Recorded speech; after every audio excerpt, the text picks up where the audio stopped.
Divine origins, मांत्रिक invocation and deity association. ये 3 चीज बताना मैं भूल गया, बताता हूं। कहते हैं ना कि अगर बंदर के हाथ में बंदूक दे देंगे तो वो अपने को ही गोली मार लेगा। इसी तरह से अगर ये अस्त्र जिसका नाम है मान लो ब्रह्मास्त्र, तो ब्रह्मास्त्र किसको देते थे? तो मान लो कोई प्रोफेसर लेवल का व्यक्ति है, उसको ब्रह्मास्त्र देते थे। तो ब्रह्मास्त्र की कैटेगरी होती थी। तो जो व्यक्ति आज टीचिंग में ज्वाइन किया, आज तो टीचिंग के प्रोफेशन में वो बेचारा शून्य है, उसको कोई बहुत ज्यादा नॉलेज नहीं है, अनुभव बहुत कम है। जब वो असिस्टेंट से 8 साल काम करेगा तो वो असिस्टेंट लेवल से एसोसिएट में जाएगा, तो टीचिंग के बारे में, एकेडमिक वर्ल्ड के बारे में उसको जानकारी हो जाएगी और फिर वो एसोसिएट के लिए एलिजिबल होगा।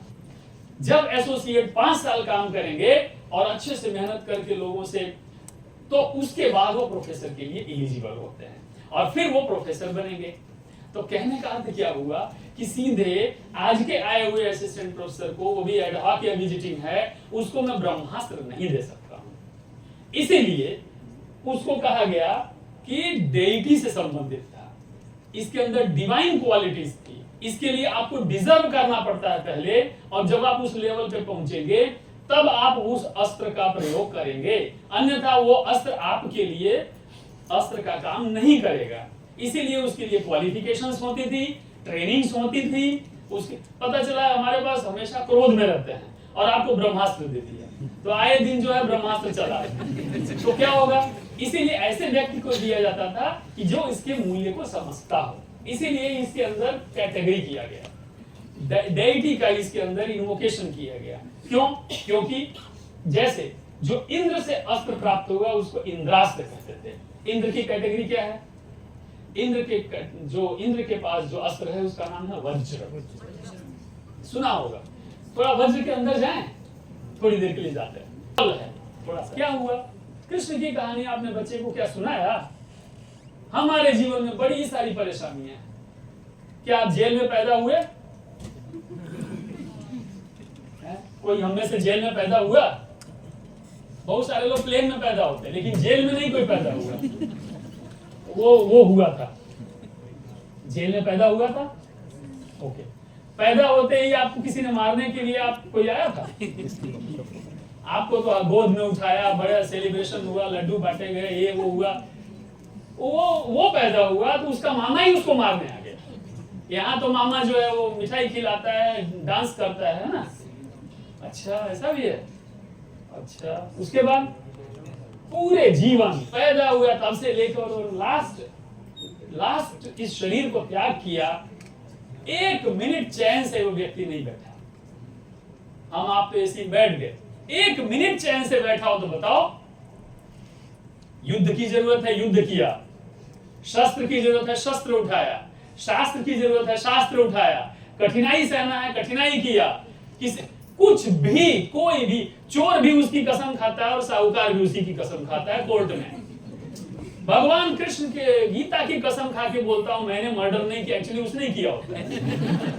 आप समझो, वो स्केल, उसका जो पैरामीटर है, वो स्केल हर एक के स्केल में फिट हो जाता है। प्रेमी युगल को भी हमारा आदर्श तो कृष्ण है। छोटे बच्चे, हमारा आदर्श तो कृष्ण है। जंगल में बैठा हुआ ऋषि महर्षि, हमारा आदर्श तो कृष्ण है। हमारे लीडरशिप रोल में बैठा हुआ व्यक्ति, हमारे प्रधानमंत्री, हमारा रोल तो कृष्ण है। ओबामा का आपने नाम सुना है? बहुत अच्छा। ओबामा के गले में देखा है कुछ लटका है? नहीं देखा? ठीक है, फोटो खींच के देखिएगा। ओबामा के गले में लॉकेट है। आपको पता है लॉकेट में क्या है उनके? एक साइड में कृष्ण है, एक साइड में हनुमान है। किसके गले में? ओबामा इस पृथ्वी के सबसे शक्तिशाली राष्ट्र का 10 साल प्रेसिडेंट था, 10 वर्ष प्रेसिडेंट था, और उसके गले में, उसके लॉकेट में एक साइड में कृष्ण है और एक साइड में हनुमान है। क्यों? उसने आईकेएस को एडॉप्ट किया, हमने नहीं किया। आप ध्यान से सोचो तो, आप YouTube पे सुनिएगा, शायद हम भी लाए होंगे। ओबामा का एक एक एक स्पीच सुनिएगा, एक एक स्पीच। मैं ऋषि सुनक की तो बात नहीं कर रहा हूं, उसको तो खैर सब जानते ही है। अब मैं तो ओबामा की बात कर रहा हूं। आप जरा उसकी स्पीच सुनिए तो आपको मजा आ जाएगा।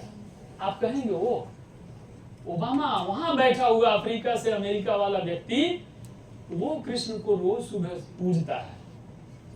वो जब अपने रास्ते से भटकता है तो कृष्ण की कहानियां सुनता है। वो जब अपने रास्ते से भटकता है तो किसी को बुला के पूछता है, यार मेरे लाइफ में ऐसा हो रहा है, जरा कृष्ण की लाइफ से कुछ अंश दो। वो स्टोरी सुनता है कृष्ण के जीवन का। और हम स्टोरी सुनते हैं तो हम किसके जीवन का सुनते हैं, हम अच्छे से जानते हैं, मुंबई में बैठे हैं। तो हमें ये डिसाइड करना है कि हमारा एक्चुअल रोल मॉडल है कौन। तो मैं आप सबसे निवेदन करता हूं कि आपका रोल मॉडल कृष्ण बनाओ। आप रोल मॉडल कृष्ण को नहीं बनाओगे तो आपके पास हनुमान नहीं आएगा।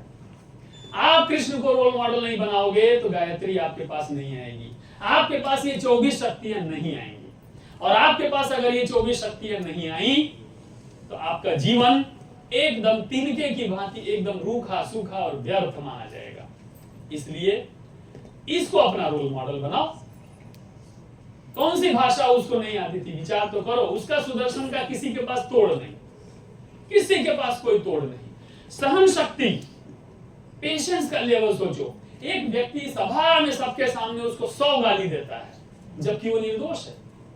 कृष्ण निर्दोष है लेकिन उसी का रिलेटिव वहीं पे खड़े खड़े उसको 100 गालियां देता है, उसी के बुआ का बेटा, तो भी वो नहीं कुछ करता। पेशेंस तो देखो। आप बस में जाते हो अगर कोई खाली ऐसे कर देता फिर तो आप ध्यान से समझो। पेशेंस का लेवल कृष्ण से सीखो ना। आप किसी भी प्रोफेशन के कोई भी 9 कैरेक्टरिस्टिक्स बताओ और वो उसमें ना मिले तो बोलो। किसी भी प्रोफेशन का पुजारी के 9 कैरेक्टरिस्टिक बताओ, उसमें ना मिले तो बोलो। बॉर्डर पे एक सैनिक है, उसके 9 कैरेक्टरिस्टिक्स बताओ। 9 है ना, 1-2 नहीं, 9 के 9 कैरेक्टरिस्टिक्स उसमें मिलेंगे। एक पॉलिटिशियन, जो अच्छा पॉलिटिशियन, उसके 9 कैरेक्टरिस्टिक्स बताओ जो होनी चाहिए आइडियल। अगर इसमें नहीं है तो बोलो। ठीक है। एक छोटे प्यारे अच्छे सुंदर बच्चे की आप 9 कैरेक्टरिस्टिक्स बताओ, नहीं है उसमें तो मुझे बोलो। एक अच्छे शिक्षक की 9 कैरेक्टरिस्टिक्स बताओ और ना उसमें मिल जाए तो मुझे बोलो। यार तुम्हारा रोल मॉडल किसको बनाओगे आप? इसको कहते हैं भारतीय ज्ञान परंपरा। ये हम लोग NEP 2020 में हम सभी कॉलेज, स्कूल, यूनिवर्सिटी में इंप्लीमेंट कर रहे हैं। इसमें आप सहयोग करेंगे तो ये जल्दी इंप्लीमेंट हो सकेगा, अन्यथा नहीं हो पाएगा। इसलिए कृष्ण का नाम हमने यहां लिखा। दूसरी स्टोरी हम देते हैं युधिष्ठिर की। बहुत लंबा हो जाएगा। भीष्म का ही पहले ले लेता हूं। युधिष्ठिर को तो आपने सुना होगा। भीष्म की एक बड़ी अच्छी कैरेक्टरिस्टिक है। आप ध्यान से सोचो, राज्य को बचाने के लिए राज्य का उसको सिंहासन नहीं चाहिए होता है। वो बोलता है मैं राज्य के प्रहरी के रूप में काम करूंगा, मतलब मैं पूरे के पूरे हस्तिनापुर राज्य को उसको घेराबंद, उसकी सुरक्षा करूंगा, मतलब मैं इसका सैनिक बन के काम करूंगा। जैसे हमारे प्रधानमंत्री जी बोलते हैं मैं देश का सेवक हूं, इसी तरह से ये भीष्म के मतलब जैसे ये बोलते वैसे उससे पहले भीष्म ऐसा बोले थे कि मैं इस राष्ट्र का सेवक हूं और इसलिए मैं ब्रह्मचर्य का पालन करूंगा, मैं शादी नहीं करूंगा, मैं विवाह नहीं करूंगा। एक व्यक्ति अपनी पर्सनल लाइफ में कितने लेवल तक सैक्रिफाइस करता है अपने प्रोफेशनल लाइफ को अच्छा बनाने के लिए। तो उन्होंने अपनी professional life dedicated to the nation करने के लिए अपने पूरे जीवन को, पर्सनल लाइफ को पूरा समाप्त कर दिया, सैक्रिफाइस कर दिया, और वो है महाराजा भीष्म। लेकिन उनके कर्म तो देखो, एक ऐसा कर्म उन्होंने अपने जीवन में कर दिया था कि पिछले ये बच्चों को कहानी आप सुनाएं कि बेटा बेटी तुमको प्रोफेशनल लाइफ में आगे बढ़ना है, पर्सनल लाइफ से कॉम्प्रोमाइज करना है, ये सामने उदाहरण है। अगर तुमको खैर दूसरा, एक वाणों की शैया पे लेटा हुआ भीष्म, वाणों की शैया पे लेटा है। आपने कहानी सुना है, सीरियल भी देखा है। कृष्ण आते हैं रात को, पूछते हैं ये मैं आपको क्यों 2-3 स्टोरी सुना रहा हूं जिससे कि आप इसको कैरी फॉरवर्ड। कृष्ण आते हैं और पूछते हैं, हे कृष्ण, हे वासुदेव, मुझे ये कष्ट क्यों, मैं क्यों ये वाणों की शैया पे लेटा हूं, मैंने ऐसा क्या पाप कर्म किया है। आप अपने जीवन में पीछे जाइएगा ये सुनने के बाद। भीष्म जैसे ही प्रश्न करते हैं, कृष्ण का उत्तर, क्या आप मुझे आदेश देंगे कि मैं आपके चरण यानी पैर के अंगूठे को छूऊं। विनम्रता की हद देखो। भीष्म कहते हैं हाथ जोड़ के, हे वासुदेव, मेरे ऐसे कौन से कर्म हैं कि मैं बाणों की शैया पे लेटा हूं, मेरी मृत्यु नहीं हो रही है। कृष्ण कहते हैं, क्या आप मुझे अपने पैरों के अंगूठे को छूने का आदेश देंगे। भीष्म कहते हैं, मुझे तुम लज्जित ना करो, मुझे शर्मिंदा मत करो। कृष्ण कहते हैं ठीक है, और कृष्ण अपने पैर के अंगूठे से भीष्म के पैर के अंगूठे को छूते हैं। जैसे ही पैर के अंगूठे से पैर के अंगूठे को छूते हैं, इसका साइंस आपको बताऊंगा अभी। भीष्म ध्यान में चले जाते हैं। मैं शॉर्ट में बता रहा हूं, बहुत लंबी स्टोरी है। भीष्म जो है ध्यान में चले जाते हैं। ध्यान में जाके उनके उत्तर ढूंढ रहे हैं, और वो पिछले 100 जन्मों की स्टोरी उनकी देख रहे हैं। उससे पहले का जन्म, उससे पहले का जन्म, ऐसे करते करते 100 जन्म तक पीछे जाते हैं।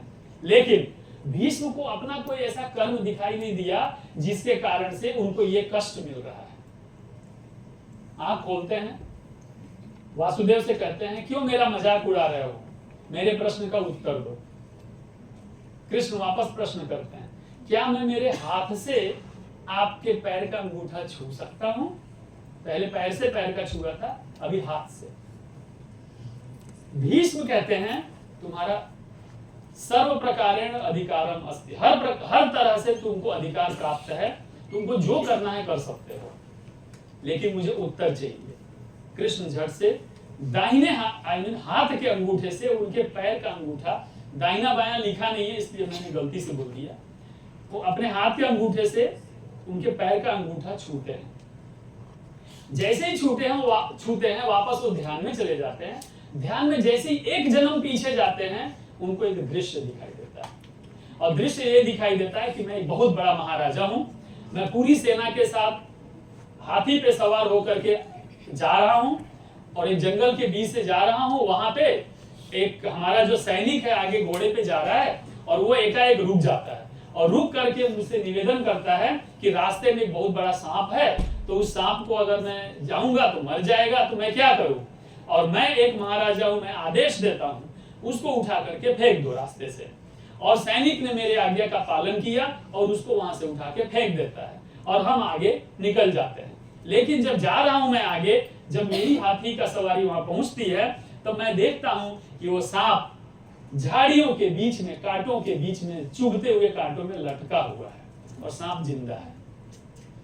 कहानी क्लियर है। कितने जन्मों पहले? 101 जन्म पहले। इसीलिए कहा गया है कि आज का किया हुआ कर्म आज नहीं तो कल, कल नहीं तो परसों फल अवश्य देगा। ये कौन सिखाता है? भारतीय ज्ञान परंपरा। ये बच्चे को कहानी सुनाओ, बच्चों को कहानी सुनाओगे, उसमें से प्रश्न आएंगे आपके पास। अभी इसको सुन के 100 प्रश्न आए होंगे, उनके उत्तर अभी हम नहीं लेंगे, लेकिन आपके बच्चों के प्रश्न आएंगे। आप उनको कहानी सुनाइए, बेटा बेटी, तुम आज जो गलत कर्म करके आए होगे, जहां जहां से भी गए थे, उसका कल नहीं तो परसों फल अवश्य मिलेगा। हम रहेंगे नहीं रहेंगे, लेकिन तुमको तो अवश्य फल मिलेगा। दादा दादी ऐसा कैसे है? रुको, हम तुमको कहानी सुनाते हैं। ये कहानी उनको झोंक दो दिमाग में, 2 बार 3 बार 4 बार 10 दिन सुनाओ, बातें बताओ, उनको एक न एक दिन कान में बैठेगा, बोलेंगे यार कल से कोई गलत काम नहीं करूंगा। और अगर नहीं सुनाओगे और खाली इतना बोलोगे गलत काम नहीं करना, तो पूरी जिंदगी वो नहीं मानेगा आपकी बात, पूरी जिंदगी नहीं मानेगा। और अंत में बोलेगा यार छोड़ो ना, इसका मुंह ही नहीं देखना है, तो जब देखो तो टोकते रहते हैं। ठीक है, उनको ये कहानियां सुनाइए, उनको बातें बताइए कि ऐसा भी होता है, ऐसा हो चुका है, ऐसा हमारे पूर्वजों के साथ हुआ है। ये हमारे पूर्वज थे। भीष्म एक ऐसा व्यक्ति, इतना महान व्यक्ति, लेकिन किससे डरता था? कर्ण से। आप कहानी सुनो, कर्ण से डरता था। कर्ण यानी इधर से डरता था, कानों से। हमारे आज के जीवन में, प्रोफेशनल लाइफ में, पर्सनल लाइफ में, सोशल लाइफ में, हर लाइफ में 100% लोग 100% कान के कच्चे होते हैं। 100% लोग 100% कान के कच्चे होते हैं। कोई भी व्यक्ति, अगर इस धरती पे 840 करोड़ है तो सब कान के कच्चे हैं। केवल अंतर इतना है कि एक कान का कच्चा जो व्यक्ति है वो थोड़ा मैच्योर है, वो रिएक्ट नहीं करता है, और दूसरा जो कान का कच्चा व्यक्ति है वो तुरंत रिएक्ट कर देता है। तो दिखाई देता है कि इसने रिएक्ट किया, ये कान का कच्चा है, और इसने रिएक्ट नहीं किया, वो कान का कच्चा नहीं। क्यों? इतना ही अंतर है। इसी तरह से भीष्म सिखाते हैं कि मैं भी कर्ण से डरता हूं, मतलब मेरे कानों में जो बातें आती हैं, मैं भी कान का कच्चा हूं, मुझे कानों में आई हुई बात से मुझे बहुत डर लगता है। मैं हमेशा सतर्क रहता हूं कि मेरे कानों में जो बातें आवे वो फिल्टर होके आए, अच्छी बातें आए, बुरी बातें ना आए। तो भीष्म पूरे महाभारत का सबसे सीनियर आदमी किससे डरता है? कर्ण से डरता है। ये स्टोरी सुनाओ बच्चों को, कब आएगी? जो महाभारत को पढ़ेंगे, जो उसको खाली देख लिया, सीरियल चला गया, सुबह 9:30 बजे खत्म हो गया, उससे नहीं होगा। तब IKS रीइंस्टॉल होगा, इंस्टॉल होगा और अंदर इंस्टिल होगा। ठीक है, अदरवाइज ये संभव नहीं है। तो यहां से हमने ये सीखा कि हमारे पूर्वजों की, चाहे वो किसी भी प्रकार के थे, उनकी कहानियां हम सुने और उससे सीखें। नेक्स्ट, हाँ, ये हम थोड़ा आपको बोले थे, क्लिक कर दीजिए 2 बार। हनुमान जी की 11 कैरेक्टरिस्टिक्स। ठीक है, ये भारतीय ज्ञान परंपरा है, 11 ही होगा, 11 कैरेक्टरिस्टिक्स हनुमान जी की। आप क्लेम करो कि इसमें से एक नहीं है, लेकिन उसके लिए पढ़ेंगे। पहला, डिवोशन, नो डाउट। दूसरा, शक्ति, नो डाउट। तीसरा, निस्वार्थ भक्ति। चौथा, विजडम, आज का AI नहीं, विजडम। नेक्स्ट, साहस, नो डाउट एट ऑल। एक छलांग में पूरा समुद्र कूद जाने वाला व्यक्ति। ह्यूमिलिटी, ओह, इससे ज्यादा विनम्र और मानवतावादी। पूरी तरह से लॉयल, रिलेटिवली नहीं, एब्सोल्युटली, पूरी तरह से लॉयल। सेलिबेसी, सेलिबेसी एक्चुअली बहुत छोटा शब्द है। सेलिबेसी का अर्थ होता है केवल शारीरिक ब्रह्मचर्य का पालन करना। लेकिन हनुमान जी केवल शारीरिक ब्रह्मचारी नहीं थे, हनुमान जी पूर्ण आंखों के ब्रह्मचारी, कानों के ब्रह्मचारी, आचरण के, विचारों के, मन के, हर तरह के ब्रह्मचारी को ब्रह्मचारी कहते हैं, और केवल शारीरिक ब्रह्मचारी को सेलिबेसी कहते हैं। तो ये जो अंग्रेजी सिस्टम वाला ब्रह्मचारी वो सेलिबेसी है, self controlled celibacy. Shape shift, लघु से लेके विराट और विराट से लेके लघु, किसी भी साइज में बन सकता है, इसका साइंस भी है।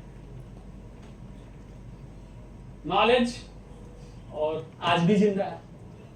अब प्रश्न ये उठता है, आज भी कैसे जिंदा है? आखिर शरीर तो कैसे रहेगा, इतना समय तक कैसे रहता है? ठीक है, तो गांधी जी कैसे आज तक है? अभी नोट पे भी वही छपते हैं, कैसे है? इंडोनेशिया में अभी भी राम नोट पे क्यों छपते हैं? तो हनुमान क्यों नहीं? वो भी है आज, लेकिन कब? जब हम उस लेवल पे जाएंगे तब हमें वो मिलेंगे। जैसे यहां जितने भी लोग बैठे हैं, सभी की जो वेवलेंथ है अलग अलग है। चूंकि हमारी वेवलेंथ अलग अलग है, इसीलिए एक वेवलेंथ के व्यक्ति को एक वेवलेंथ से जब मिलेगा तो उसको दोस्ती कहते हैं, और जब एक वेवलेंथ के व्यक्ति को दूसरी वेवलेंथ के व्यक्ति से मिलेंगे तो उसको डिस्ट्रक्टिव इंटरफेरेंस कहते हैं, और दूसरा जो है वो कंस्ट्रक्टिव इंटरफेरेंस है। लाइट के 2 इंटरफेरेंसेस है। इसी तरह से जब आप जिस लेवल पे जाएंगे, उस लेवल पे उस प्रकार की जो हस्तियां हैं वो आपको मिलती हैं, और आपको उनका प्रेजेंस भी होता है, दिखाई देता है, और अनुभव में भी आता है। क्योंकि अनुभव के बाद आप उसको अनुभूति में उतारते हैं और फिर वो आपको दिखने लगता है, आपको एहसास होने लगता है। यहाँ हमको तो हमारे अभी दादाजी एक्सपायर हुए तो अभी हमको नहीं दिखाई देते हैं, यहाँ तो हनुमान जी कई लोगों को मिलते हैं। तो कैसे मिलते हैं? तो इन कैरेक्टरिस्टिक्स के माध्यम से मिलते हैं। मेरे अंदर एक भी नहीं है और मैं चाहता हूं हनुमान जी का दर्शन हो जाए। गया, एक नारियल लिया और फोड़ा, ठीक है, हनुमान जी के सामने जस्ट फोड़ा, और फोड़ के और जैसे ही मुड़े बस सामने कोई दिख गया तो सारी की सारी ये कैरेक्टरिस्टिक्स ध्वस्त, समाप्त। ठीक है, एक लक्षण तो हम मेंटेन कर नहीं पाते हैं। अगर हमने प्रण किया युधिष्ठिर की तरह कि मैं सत्य बोलूंगा, युधिष्ठिर तो कम से कम एक किया, हम तो ये 11 में से एक भी नहीं कर पा रहे हैं। और चाहते हैं, देखो हनुमान जी कहाँ है यार, तुम वो गया भाई, सपोज पानी का तालाब है, तुमको तालाब के अंदर गहराई में जब जाना है तो पहले तैरना सीखना पड़ेगा। तैरना दो तरह का होता है, एक ऊपर ऊपर तैरना और एक अंदर जाके तैरना। ठीक है, तो अंदर जाके जब तैरोगे तो नीचे पता चलेगा ना कि नीचे मिट्टी है कि नहीं है। तो जब ये 11 में से 2, 4, 5 का पालन करोगे तब जाकर के वो हनुमान जी का दर्शन तुमको होगा। अब तुम कहो कि मैं पढ़ता हूं 4ठी कक्षा में और मुझे समझाओ पीएचडी कैसे करते हैं, तो वो तो नहीं आएगा, ये तो कभी संभव नहीं है। इसलिए इनमें से 3-4 तो करो। चलो कुछ नहीं करना है, पहला वाला ही कर लो कि आज से हम साकेत के लिए डिवोटेड रहेंगे, कम से कम पहला तो कर दे। मान लो ये नहीं आता है तो दूसरा कर दो, तीसरा तो कर ही सकते हैं। कम से कम अपने माता पिता का सेल्फलेस सर्विस तो कर ही सकते हैं। हमने ऐसे भी दानी लोगों को देखा है जो बाहर बैठे हुए लोगों को 10 रुपया, 20 रुपया, 50 रुपया देखेंगे और किसी को बोलेंगे दूर से अच्छी वीडियो उतारना, अच्छा फोटो मेरा उतारना।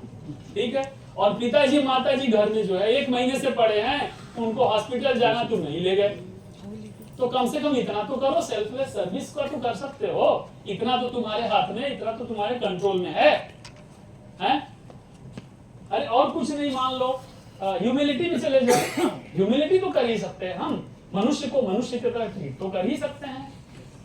पता चला आपके घर में वो काम वाली बाई जो है वो मनुष्य नहीं है और उसी कैरेक्टरिस्टिक का दूसरा जो व्यक्ति है उसके लिए आप फूलों का हार और डायमंड और सब कुछ लेकर के जा रहे हैं। तो आपके अंदर एक मानवता का भाव जब तक नहीं पैदा होता है, इनमें से कोई एक कैरेक्टरिस्टिक नहीं आती है, तब तक कुछ नहीं। अरे भाई स्पिरिचुअल किताब पढ़ लो यार, कुछ नहीं आता है, कुछ भी नहीं आता है। नहीं, मान लो हमको पढ़ने का समय नहीं है, बहुत आप व्यस्त है, कुछ फास्ट लाइफ की कुछ संभावनाएं हैं, तो कुछ नहीं करो तो बस में बैठे तो बैठे बैठे कुछ तो पढ़ सकते हो, कुछ तो उस दिशा में आगे बढ़ो। जब कुछ प्रयत्न ही नहीं करोगे, जहां खड़े हो वहीं से आगे बढ़ोगे, जहां पीछे से तो जाना नहीं है, तो जहां खड़े हो वहां से यात्रा प्रारंभ कर दो। तो 0 से स्टार्ट करो, इंफिनिटी ऑटोमेटिकली मिल जाएगी। तो कुछ इसमें से करो, तब उस व्यक्ति के बारे में समझो, सोचो और उसको प्राप्त करने का प्रयत्न हो पाएगा, अन्यथा कभी भी नहीं। तो ये हनुमान जी की कैरेक्टरिस्टिक्स हैं। हनुमान जी आते हैं, एक स्टोरी लेते हैं। हनुमान जी आते हैं, जामवंत ने कहा, राम दरबार में बैठे हैं, सभी लोग आए, दक्षिणे लक्ष्मणो यस्य वामे तु जनकात्मजा पुरतो मारुति यस्य तम वंदे रघुनंदनम। ऐसे रघुनंदन भगवान राम बैठे हैं, जिनके एक साइड में लक्ष्मण जी, एक साइड में सीता जी, सामने हनुमान जी। आते हैं जामवंत कहते हैं, आज आपको अवार्ड फंक्शन रखा है आपके लिए। ठीक है, क्यों भाई? हनुमान जी ने पूछा। जामवंत ने कहा, अरे आपने इतना काम किया है राम जी का, आपको इतने अचीवमेंट्स हैं, लाइफ लॉन्ग अचीवमेंट है, आज आपका अवार्ड फंक्शन है, आपको आज बेस्ट टीचर का अवार्ड दिया जाएगा, है मतलब हमारी भाषा। तो हनुमान जी बोलते, अच्छा मैंने किया है? बोले हाँ। बोले ठीक है। जामवंत आते हैं, माइक पकड़ते हैं, बोलते हैं, उतर जाते हैं। राम को बोलने का मौका आता है, हनुमान जी बोलते हैं कि राम जी बोले उससे पहले मैं बोलना चाहूंगा। राम जी ने बोला, नहीं, तुम्हारी परीक्षा सबके सामने होगी और तब तुमको कहा जाएगा बोलने के लिए। बोले ठीक है। तो राम जी और सीता जी बैठे, हनुमान जी से कहा, लक्ष्मण को बोला जरा टेस्ट ले लो। लक्ष्मण ने बोला, अच्छा तुम राम के भक्त हो? तो मौन रहे। तुम सीता के भक्त हो? मौन रहे। बोले तुम दोनों के भक्त हो? मौन रहे। बोले अच्छा ठीक है, ऐसा करो, इन चरण की ओर देखते रहे। लक्ष्मण ने पूछा अच्छा इन दोनों के चरणों में से किसके चरण सुंदर हैं? हनुमान जी ने नीचे देखा, इन चरणों से ये चरण सुंदर है, इन चरणों से ये चरण सुंदर है। राम ने बोला ठीक है, तुम पास होते हो, तुम बोल सकते हो। हनुमान जी आते हैं। ये रियल घटना है, रामचरितमानस में नहीं है। तुलसीदास जी ने रामचरितमानस लिखा, उसमें ये नहीं है। जो हाँ वाल्मीकि जी ने रामायण लिखा है उसमें है। तो आप मूल ग्रंथ को पकड़िएगा, रामचरितमानस भी मूल है, लेकिन कुछ चीजें उसमें समय के अनुसार कुछ चेंजेस भी हैं शायद। तो मैंने रामायण ज्यादा पढ़ा है इसलिए, तो रामायण के अंदर ऐसे घटना है। आते हैं हनुमान जी, हमारे जैसे माइक दिया जाता है, माइक लेते हैं और बोलते हैं। ये जो अवार्ड फंक्शन मेरे लिए रखा गया है, मेरे लाइफ लॉन्ग अचीवमेंट के लिए, मैं उसको गिनाना चाहता हूँ कि मैंने क्या क्या काम किया है, और उसके बाद आप लोग मुझे अवार्ड देना। सब लोग प्रसन्न हो जाते हैं, अरे वाह बढ़िया है, चलो इनके ही मुंह से सुन लेते हैं इन्होंने क्या क्या काम किया है। मैं जब पहली बार सुग्रीव जी के आदेश से दो मनुष्यों को मिलने जाता हूं, उन मनुष्यों को मैं जानता नहीं, और मिलने के बाद जब पूछता हूं तब वो बताते हैं कि मैं राम हूं और मैं लक्ष्मण हूं, और इसका श्रेय उनसे मुझे मिलाने का महाराज सुग्रीव को जाता है। ये मैंने नहीं किया है, सुग्रीव जी ने किया है, क्योंकि उनको ही पता था कि ये कौन आ रहा है। इसलिए इस काम के लिए मुझे अवार्ड ना दिया जाए। दूसरा, सीता जी को ढूंढने का काम प्रारंभ होता है। मुझे सुग्रीव जी कहते हैं कि राम का आदेश है कि तुम दक्षिण दिशा में सीता जी को ढूंढने के लिए जाओगे। मैं दक्षिण दिशा में इससे पहले कभी गया नहीं था, सीता जी को मैं पहचानता नहीं था, मेरे पास कोई जियोग्राफिकल मैप नहीं था, मैं कभी कुछ जानता नहीं था। मैं हमेशा सुग्रीव के पास ही उनके इर्द गिर्द घूमता रहता था। उन्होंने मुझे बताया, सुग्रीव जी ने, कि राम जी ने कहा है कि किस किस दिशा में कहां कहां जाना है, और जैसा उन्होंने कहा मैंने डिट्टो वही पालन किया, 1% भी डाइवर्ट नहीं हुआ। बस उन्होंने कहा और मैं चल पड़ा। तो मैं जो दक्षिण की यात्रा में गया वो भी सुग्रीव जी के मार्गदर्शन से गया, मैंने वो नहीं किया, सुग्रीव जी ने किया। इसलिए इस काम के लिए मुझे अवार्ड ना दिया जाए। जब मैं वहां पहाड़ पे बैठा था, मुझे समझ में नहीं आ रहा था कि यहां से जाना कहां है, आगे समुद्र था। जामवंत जी वहां आते हैं, जामवंत जी मुझे बोलते हैं कि तुम अपनी शक्ति को याद करो, तुम्हारे अंदर ऐसी शक्ति है कि तुम सूर्य में जा सकते हो, समुद्र का लंघन कर सकते हो। तो जब जामवंत जी ने मुझे बताया, उन्होंने मुझे बताया कि कैसे कूदना है, कहां जाना है, किसको मिलना है, लंका कहां है, मैंने नाम भी नहीं सुना था। तो चूंकि उनके कहने से उन्होंने कहा और धक्का मार दिया और मैं कूद गया। तो मुझे वहां धक्का मारने का काम जामवंत जी ने किया। तो समुद्र को लांघ करके उस साइड में जाने का जो कार्य है वो भी मैंने नहीं किया, वो जामवंत जी ने मुझसे जबरदस्ती करवाया। वो तो अच्छा हुआ मैं डूब के मर नहीं गया, इसलिए इसका अवार्ड मुझे नहीं मिलना चाहिए। जब मैं वहां जाता हूं तो मैं लंका कभी गया नहीं था, मेरे पास कोई नक्शा नहीं था, मुझे किसी का एड्रेस नहीं मालूम था, मैं किसी को पहचानता नहीं था, और वहां जाता हूं अब पता नहीं कैसे बाई चांस, मैं ढूंढ के नहीं गया था, बाई चांस चलते चलते विभीषण का घर मिल जाता है। मैं ना तो विभीषण को जानता था, ना एड्रेस था। ये विभीषण से मेरा मिलना ये मेरे हाथ में नहीं था, मेरा कोई प्लानिंग नहीं थी, मेरा कोई स्ट्रेटेजी नहीं थी 5 ईयर का प्लान की यहाँ करना, ये करना, ये करना। ये मिलना ये केवल और केवल राम के कारण से हुआ है, क्योंकि वो उठते हैं और राम राम बोलते हैं और मेरे कान में पड़ता और मैं उनसे मिल जाता हूँ। वो मेरे काम आएंगे या नहीं आएंगे वो मुझे पता नहीं था, तो उनसे मेरा मिलना ये मैंने नहीं किया है, ये राम जी ने किया है, इसलिए उसका अवार्ड हमको नहीं मिलना चाहिए। सीता जी को कहां पे रखा है, इतनी बड़ी लंका है, कितनी बड़ी लंका में मैं कहां ढूंढता, कहां पे वो वन है मुझे तो पता नहीं था, मैंने तो देखा भी नहीं था और मैं ढूंढने गया भी नहीं। वो तो विभीषण जी की जो पुत्री, विभीषण की जो पुत्री है विभीषण ने उसको बोला कि सीता को वहां रखा है, तुम इनको ले जाके आधा रास्ता दिखा के आओ। तो सीता जी तक वहां से वहां पहुंचाने का कार्य भी खुद मैंने नहीं किया है, वो उनकी पुत्री, उसका नाम था त्रिजटा, त्रिजटा ने किया। और त्रिजटा को इसका श्रेय जाना चाहिए, उसने मुझे सीता जी से मिलाया था। मैं खुद सीता जी को ढूंढने गया ही नहीं, इसलिए सीता जी को ढूंढने का जो कार्य हुआ उसका श्रेय, उसका अवार्ड मुझे नहीं मिलना चाहिए। सीता जी से मिलता हूँ, सीता जी को अंगूठी देता हूँ, वो अंगूठी राम ने मुझे दिया था, मेरी अंगूठी तो थी ही नहीं। मैं तो सीता को पहचानता भी नहीं, जितनी स्त्रियां थी सब सीता लगती थी, तो कौन सीता है मुझे पता नहीं था। वो त्रिजटा ने बताया और बोला इनको जाके मिल लो। तो वो अंगूठी राम ने दिया, मिलाया, पहचान कराया त्रिजटा ने। तो ये श्रेय इन दोनों को जाना चाहिए, मैंने ऐसा कोई काम नहीं किया। मुझे भूख लगी, मैंने कहा, तो मुझे सीता ने बोला कि ये सामने बगीचा, वहां जाके फल खा लो।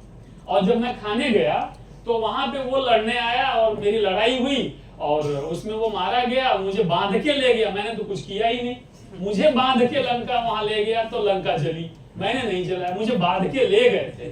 और मेरी पूंछ में आग उन्होंने लगाया, मैंने नहीं लगाया। तो मैं अपने प्राण बचाने के लिए, अपनी जान को बचाने के लिए भागने लगा। और वो बात अलग है कि मैं भाग रहा था, जहां जहां गया वहां आग लग गई, और अपने आप को बचाने के लिए फिर समुद्र में कूद गया मैं। तो ये भी मैंने नहीं, लंका मैंने नहीं जलाई, लंका उन्होंने खुद जलाई, वो मैंने नहीं किया था। बाकी बहुत सारी बातें होती, अंत में अवार्ड हनुमान जी को नहीं दिया जाता है। प्रश्न ये है कि क्या हम हमारे जीवन में हमेशा क्रेडिट लेते रहेंगे? हर पल, प्रति पल, क्षण प्रति क्षण, काम इन्होंने किया, क्रेडिट मैंने ले लिया, काम इन्होंने किया, क्रेडिट मैंने ले लिया, काम इन्होंने किया, प्रमोशन मुझे मिल गया, वगैरह वगैरह। तो हम हनुमान जी से क्या इतना सीख सकते हैं? और ये स्टोरी हम बच्चों को सुना सकते हैं। ऐसी ऐसी बहुत सारी कहानियां आगे 84 स्लाइड्स में हैं, और आप उसको कुछ कुछ पढ़िएगा, कुछ कुछ देखते रहिएगा, सीखिएगा, उसके अंदर डाइव इनटू इट। ठीक है, अंग्रेजी में डाइव करो, हिंदी में करो, मराठी में करो, लेकिन डाइव करो। करने के बाद आप उससे जो भी सीखे अपनी अगली पीढ़ी को सिखाइए, अगली पीढ़ी को बताइए। ठीक है, नेक्स्ट लीजिए लीजिए।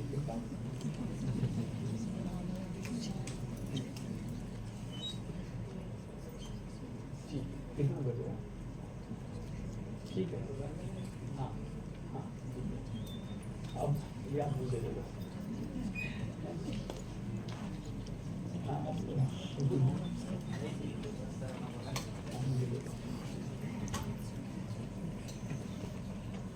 आपके लिए कुछ मेहनत करके लाए हैं, तो यहाँ एक एक मिनट डिस्प्ले कर देते हैं, फिर आप देखिएगा, पढ़िएगा।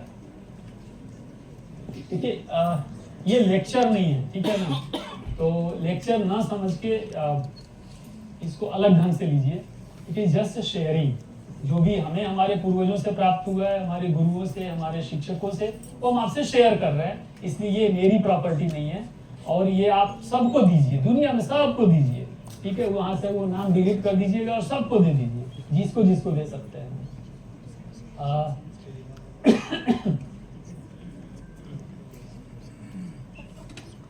तो एक स्टोरी बड़ी अच्छी है, ठीक है, फिर टाइम चला जाएगा। इसमें ऐसा करें कि चैस्टिटी जो होती है, ये दोनों, एक मेल है एक फीमेल है। एक समय में एक मेल होता है और एक समय में एक फीमेल होता है, और अगले क्षण दूसरा फीमेल हो जाता है और एक मेल हो जाता है। ये इस तरह से घटनाएं पूरे शरीर में होती है। जैसे मैंने आपको एक उदाहरण दिया था कि जब आपका बायां स्वर चल रहा है, उस समय आपका बायां ब्रेन चलता है और आपके शरीर का दाहिना हिस्सा लाइव रहता है, लेकिन उसी समय दाहिना ब्रेन आपका डेड हो जाता है और उसी समय आपका बायां शरीर का जो पोर्शन है वो भी डेड हो जाता है। That is what is human anatomy. Human anatomy आप पढ़ेंगे तो आपको समझ में आएगा। तो उसमें होता कैसा है कि जब मेरा बायां स्वर चलता है तो उस समय मैं चैस्टिटी में होता हूं, और जब मेरा दाहिना स्वर चलता है तो उस समय मैं सेलिबेसी में होता हूं। हर व्यक्ति, चाहे वो पुरुष हो चाहे वो स्त्री हो, इस शरीर कोई भी हो, शरीर आपको पुरुष का मिला है। पुरुष का अर्थ होता है वह जो शरीर में रहता है, वह। तो पुरुष या स्त्री, शरीर की बात कर रहा हूं, वह जो शरीर से पुरुष है उसमें सेलिबेसी और चैस्टिटी होती है, जिसमें चैस्टिटी बाएं में होता है और सेलिबेसी दाहिने स्वर में होती है। और अगर शरीर स्त्री का है तो स्त्री शरीर में इसका उल्टा होता है। और अगर आप इन दोनों में बैलेंस बनाएंगे तब जाकर के आप सेलिब्रेट करें। क्या सेलिब्रेट करेंगे? केक काटेंगे? नहीं, तब आप इस लाइफ को सेलिब्रेट करेंगे। तब आपको पता चलेगा जीवन में सेलिब्रेशन कहते किसको है। आप हमेशा ऊर्जावान रहेंगे, हमेशा आपके दिमाग में नए नए विचार आएंगे, स्फूर्ति रहेगी आपके विचारों में, आपके शरीर में, आपके इर्द गिर्द पूरा पॉजिटिव और पॉजिटिव एनवायरनमेंट बनेगा। आपके पास रहने वाले को सुरक्षित महसूस करेगा, आपके संसर्ग में रहने वाला व्यक्ति स्वयं प्रसन्न महसूस करेगा। आप जहां जाएंगे वहां पे लोगों का कुछ अच्छा हो रहा है, समथिंग लाइक दैट, इस तरह की फीलिंग्स आएंगी। लेकिन अगर आप ये नहीं करेंगे तो आप सेलिब्रेट नहीं कर पाएंगे, और सेलिब्रेट नहीं करेंगे तो आप सेलिब्रिटी कभी बन ही नहीं सकते हैं। तो आपको सेलिब्रिटी बनना है, अच्छे शिक्षक के रूप में बनना है, ऑक्सफोर्ड में लेक्चर लेने जाना है, हार्वर्ड में आपको अपने लेक्चर डिलीवर करने हैं, अर्थात एक सेलिब्रिटी शिक्षक बनना है, तो ये तीनों का काम करना पड़ेगा। तीनों में पहला दो जो है वो अति अनिवार्य है, कंपल्सरी है। अगर वो आपने कर दिया तो आप सेलिब्रेट ही करते रहोगे। आज अभी मेरा ये इस जीवन का इस शरीर में IKS पे 100वां लेक्चर है, 100 लेक्चर। तो आई एम सेलिब्रेटिंग, इसलिए मैं यहाँ पे आपसे रोका कि I am celebrating it now, और मुझे सेलिब्रेट करते हुए बहुत मजा आ रहा है। इतना मजा आ रहा है मतलब आई कैन नॉट एक्सप्लेन। तो अब आप उसको 24 मई को इसी पे मैंने बताया था ना, 24 मई को ऑक्सफोर्ड में मेरा IKS पे ही लेक्चर है, तो मैं वहाँ पे इन्वाइट किया हूँ। तो आई मीन टू से आपको इसको आत्मसात करना है, अपने जीवन में उतार लेना है, पूरी तरह से उतार लेना है। अब तब जा करके हर एक प्रश्न में क्यों ढूंढो। एक क्यों कैसा होता मालूम है?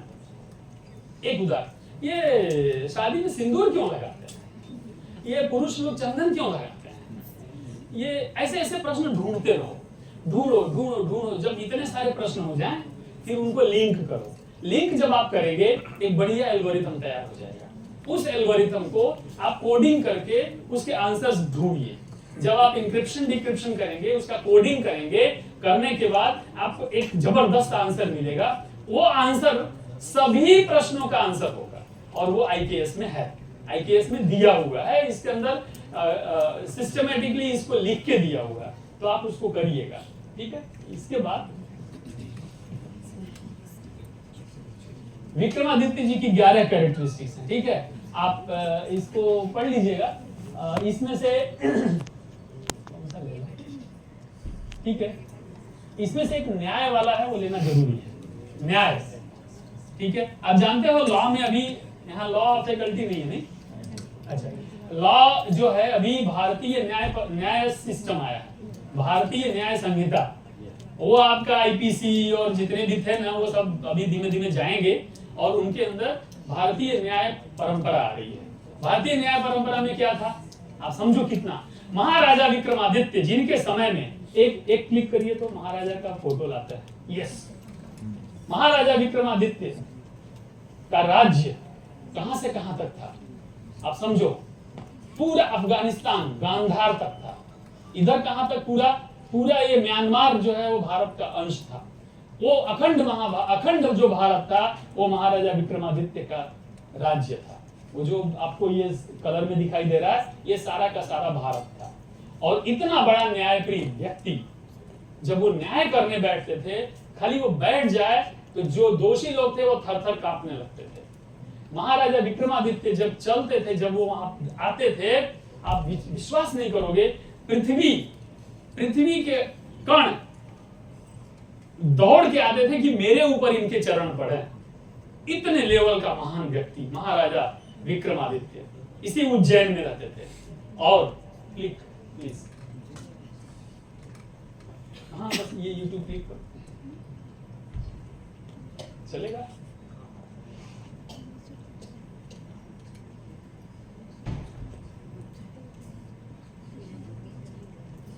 लंबा नहीं, बड़ा तो 30 सेकंड का ही है, बड़ा वाला नहीं है, थोड़ा सा ले लेंगे। इसे कहते हैं को पायलट। मैं गारंटी के साथ बोल रहा हूं कि आपके पास नहीं। नमस्कार दोस्तों, मैं सुमित चौधरी और सक्सेस प्लस एकेडमी प्लेटफॉर्म पर आप सभी का हार्दिक स्वागत है। तो दोस्तों, जैसा कि आप जानते हैं कि भारत के इतिहास में कई महान राजा और कई महान सम्राट हुए हैं। इन राजाओं के इतिहास को जानने के लिए हमें इतिहास के कई स्रोतों को खंगालना पड़ता है। जैसे किसी राजा के बारे में हमें खुदाई से इंफॉर्मेशन मिलती है, किसी के बारे में हमें अभिलेखों से इंफॉर्मेशन मिलती है और किसी के बारे में उसके समकालीन इतिहासकारों के लिखे गए इतिहास से हमें इंफॉर्मेशन मिलती है। साथ ही कुछ राजाओं के बारे में कुछ लेजेंडरी कहानियां भी प्रचलित हैं, जो पौराणिक कथाएं हैं, उनसे उन राजाओं के बारे में हमें पता चलता है। तो ये सभी सोर्सेज जब इकट्ठा होते हैं तो उनसे हमें पता चलता है कि वो राजा कैसा था, उसका चरित्र कैसा था और उसने किस तरीके का वो मिलती है पौराणिक कथाओं से, उनके बारे में जो लेजेंड।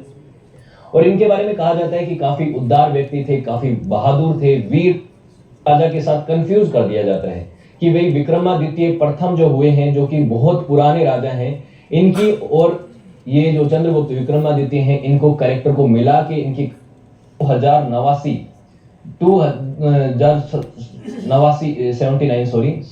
जो विक्रम संवत चल रहा है, इसकी शुरुआत इन्हीं विक्रमादित्य ने की थी, शकों को हराने के बाद। शक जो प्रजाति भारत के ऊपर इन्वेट करके आई थी, जो इंडोसिथियन लोग आए थे, उनको इन्होंने हराया था। भारत के इतिहास में कई सारे राजाओं ने लिया है, जैसे हेमचंद विक्रमादित्य, वो राजा जिसने दिल्ली के तख्त पे बैठ गया था। आपको याद है, सूर्यवंश के समाप्त होने के बाद प्रदेश में गंधर्व सेन का मंदिर भी बना हुआ है। और गंधर्व सेन की बिल या गंधर्व सेन एक का नाम था महिलावती।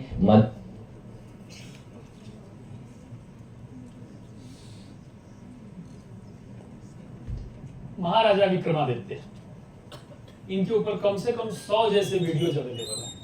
शॉर्ट्स भी हैं, बड़े बड़े वीडियोज भी हैं, छोटे छोटे भी हैं। और आपने एनपीटीईएल का नाम सुना है, एनपीटीईएल पे विक्रमादित्य की पूरी कहानी एनपीटीईएल पे अवेलेबल है। ठीक है, एनपीटीईएल अगर दे रहा है तो हमको उसकी वैल्यू समझनी चाहिए। तो एनपीटीईएल पे इनके बारे में काफी डिटेल में दिया है, इसकी बुक भी है।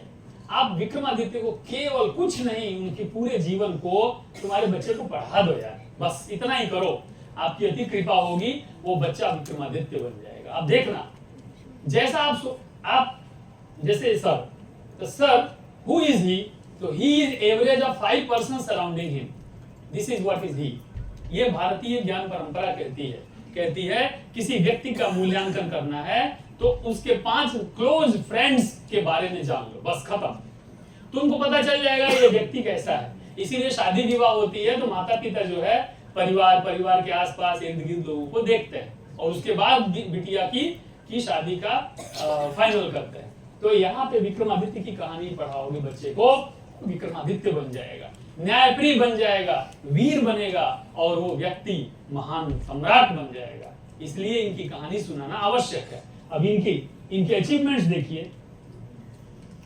अच्छा, ये जो मैंने जो कुछ भी लिया है इन रेफरेंसेस से लिया है और सारे रेफरेंस लेटेस्ट हैं, 2020 के आसपास के सारे हैं। देखिए वो 24, 22, 20, 9, 21 ये सारे रेफरेंस हमने लिए हैं। आप ये रेफरेंस क्लिक करके पढ़ लीजिएगा तो you will come to no.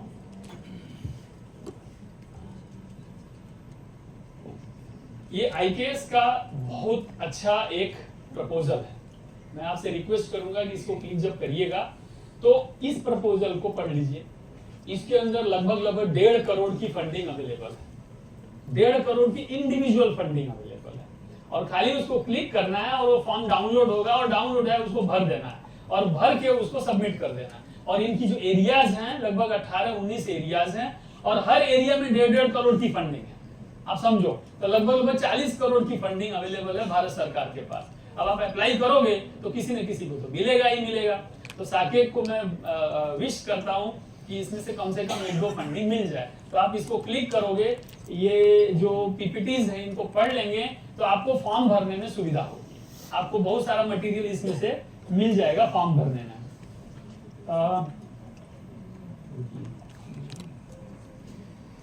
खत्म कर दिया है। ये लास्ट लाइन में क्या है, हमने गलती क्या किया, भारतीय ज्ञान में हमने गलती क्या किया। एक बात बताइए, जब किसी के घर में किसी बड़े व्यक्ति का अवसान हो जाता है, मृत्यु हो जाती है, तो जो बैंक का अकाउंट है, अगर उसे मान लो 5 लाख रुपया पड़ा है तो वो 5 लाख रुपए आपका होता है या किसी और का हो जाता है? आपका ही होगा। तो उसके द्वारा दिया गया जो संस्कार है वो आपका क्यों नहीं? अगर उसने खेती, फ्लैट, मकान, गाड़ी कुछ खरीद के रखा है और आप उस घर के मेंबर हैं और वो व्यक्ति नहीं रहता या रहती है, तो वो आपका हो जाता है क्या? आंसर है हाँ। तो जब वो आपका हो गया तो उसके द्वारा दिया हुआ संस्कार, उसके द्वारा दिया हुआ जो पूरा का पूरा ज्ञान, वो आपका क्यों नहीं? उसको आप क्यों ऐसा मान लेते हो ये तो पुरानी बात है? उसको आप ऐसा क्यों मान लेते हो तो भ्रम है? उसको आप ऐसा क्यों मान लेते हो कि ये तो जस्ट नौटंकी है, ये सब कोई रियलिटी नहीं है? क्यों? उसके द्वारा किया हुआ ये सब कार्य आपको स्वीकार्य है, लेकिन उसके द्वारा दिया हुआ जो धन है, ओरिजिनल धन, वो आपको स्वीकार्य नहीं है। तो आप क्यों दो पैमाने पे जी रहे हैं? एक ही पैमाने पे जियो। आधा पैर लंदन और आधा पैर भारत में क्यों? या तो वहीं रहो या यहाँ रहो, या तो यहाँ की परंपरा को स्वीकार करो या तो वहां को स्वीकार करो। उसको भी और इसको भी, ऐसा क्यों? अपने आप से प्रश्न करें। और ये प्रश्न का जब उत्तर देंगे आप, उसके बाद ये आएगा, we left the achievements of our ancestors and started from the beginning। कैसे? आपके सामने दो पिलर है, एक पिलर यहाँ पे है और एक पिलर यहाँ पे है। एक पिलर पे सीधे चढ़ करके आप ऊंचाई पे जाके बैठ सकते हैं, और एक जो दूसरा पिलर है उसके अंदर स्टेप्स हैं पिरामिडल शेप में। तो इसमें आप सीधे गए, आपने किसी को पूछा नहीं, किसी को भाव नहीं दिया, किसी की वैल्यू नहीं किया, किसी का हेल्प नहीं लिया, कुछ नहीं किया, सीधे सीधे शॉर्टकट करके जाके ऊंचाई पे बैठ गए। अब गिरोगे तो क्या होगा? कभी ना कभी तो गिरोगे। अरे वहां भी हवा आएगी, वहां तूफान आएगा, धूप लगेगी, परेशानियां आएंगी, बारिश होगी, तो वहां बैठे हो तो गिरोगे। तो जब गिरोगे तो कहां जाओगे? सीधे नीचे। इतनी चोट लगेगी कि उठ भी नहीं पाओगे, और कोई चूंकि सहयोग नहीं किया था, किसी को तुमने आगे नहीं लिया था, खुद ही आगे बढ़ते रहे, तो क्या होगा? तुमको कोई हेल्प करने भी नहीं आएगा, तुमको उठाने भी नहीं आएगा। तीसरा, तुम हिम्मत नहीं करोगे दोबारा चढ़ने का। ये हमारा आधुनिक शिक्षा है। अब भारतीय शिक्षा में स्टेप्स हैं। एक स्टेप यानी चढ़ो, स्टेप पे रुको, थोड़ा आगे पीछे घूमो, देखो, परिक्रमा करो, अपने साथ वालों को साथ में ले आओ क्योंकि वहां जगह होती है, अपने साथ वालों को लाके ऊपर बैठाओ अपने साथ में, और फिर अपने एक स्टेप और ऊपर जाओ। ऐसे करते करते तुम उस ऊंचाई पे पहुंचो। तो तुम्हारे साथ में जो थे वो भी धीमे धीमे एक से दूसरे, दूसरे से तीसरे, चौथे, पांचवें स्टेप पे आएंगे और तुम ऊंचाई पे बैठ जाओ। अब इसमें क्या होगा? यहां भी गिरोगे। यहां गिरोगे तो क्या होगा? एक स्टेप गिरोगे, वहां से लुढ़क के एक स्टेप नीचे गिरोगे, लेकिन चोट इतनी नहीं आएगी। लेकिन वहां तुमको संभालने वाले 10 लोग होंगे। क्यों? क्योंकि तुमने उनको संभालते हुए वहां तक पहुंचाया है। और तीसरा, चूंकि थोड़ा ही गिरोगे तो अगेन मेहनत करके, एफर्ट करके वापस वहां जाने की हिम्मत होगी। इसको कहते हैं भारतीय ज्ञान परंपरा। तो भारतीय ज्ञान परंपरा में हम ये सिखाते हैं, और नॉन भारतीय ज्ञान परंपरा में हम वो सिखाते हैं। इसलिए हमारे जो पूर्वजों ने हमें दिया, उसको अपनी संपत्ति समझ करके उसको उससे आगे ले जाओ। उसको छोड़ करके आगे हम गए, इसलिए हम बर्बादी के रास्ते पे चल चुके हैं। इसलिए भारतीय ज्ञान परंपरा का अनुकरण और अनुसरण करें। दूसरी और बताना है।